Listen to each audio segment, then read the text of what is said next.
आप सबको जय मसीह की। आज तारीख है 3/9/2025 और हम सुबह का वचन पढ़ेंगे। हम पढ़ेंगे कुरिन्थियों की पुस्तक में से पहला कुरिन्थियों और उसका 14 अध्याय और 1 से लेके 20 वचन। प्रेम का अनुकरण करो और आत्मिक वरदानों की भी धुन में रहो, विशेष करके यह कि भविष्यवाणी करो, क्योंकि जो अन्य भाषा में बातें करता है वह मनुष्यों से नहीं परंतु परमेश्वर से बातें करता है, इसलिए कि उसकी बातें कोई नहीं समझता, क्योंकि वह भेद की बातें आत्मा में होकर बोलता है। परंतु जो भविष्यवाणी करता है वह मनुष्यों से उन्नति और उपदेश और शांति की बातें कहता है। जो अन्य भाषा में बातें करता है वह अपनी ही उन्नति करता है, परंतु जो भविष्यवाणी करता है वह कलीसिया की उन्नति करता है। मैं चाहता हूँ कि तुम सब अन्य भाषाओं में बातें करो, परंतु इससे अधिक यह चाहता हूँ कि भविष्यवाणी करो, क्योंकि यदि अन्य भाषाएं बोलने वाला कलीसिया की उन्नति के लिए अनुवाद न करे तो भविष्यवाणी करने वाला उससे बढ़कर है। इसलिए हे भाइयों, यदि मैं तुम्हारे पास आकर अन्य भाषा में बातें करूं और प्रकाश या ज्ञान या भविष्यवाणी या उपदेश की बातें तुमसे न कहूं तो मुझसे तुम्हें क्या लाभ होगा।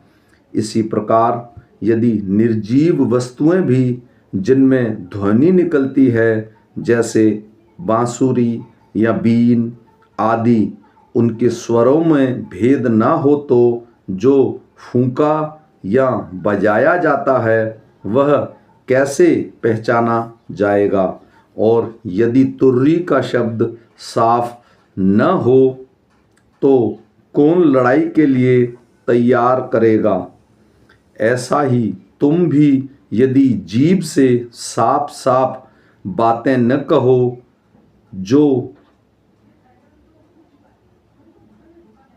जो कुछ कहा जाता है वह कैसे समझा जाएगा। तुम तो हवा से बातें करने वाले ठहरोगे। जगत में कितने ही प्रकार की भाषाएं क्यों न हो, परंतु उनमें से कोई भी बिना अर्थ की न होगी।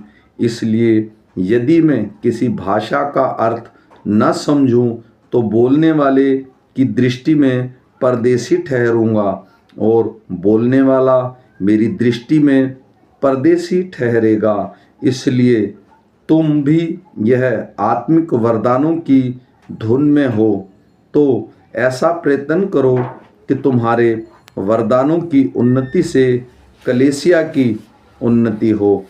इस कारण जो अन्य भाषा बोले वह प्रार्थना करे कि उसका अनुवाद भी कर सके।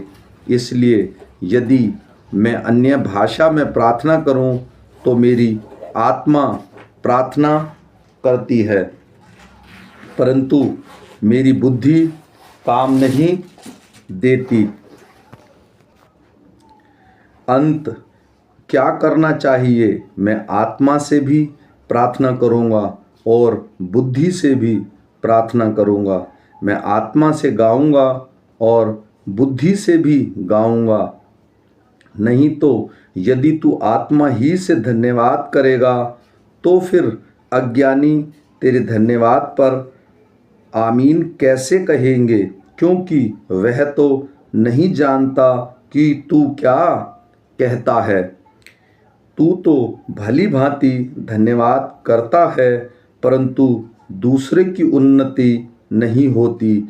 मैं अपने परमेश्वर का धन्यवाद करता हूँ कि तुम सबसे अधिक अन्य भाषाओं में बोलता हूँ, परंतु कलीसिया में अन्य भाषा में 10,000 बातें कहने से यह मुझे और भी अच्छा जान पड़ता है कि दूसरों को सिखाने के लिए बुद्धि से 5 ही बातें कहूँ।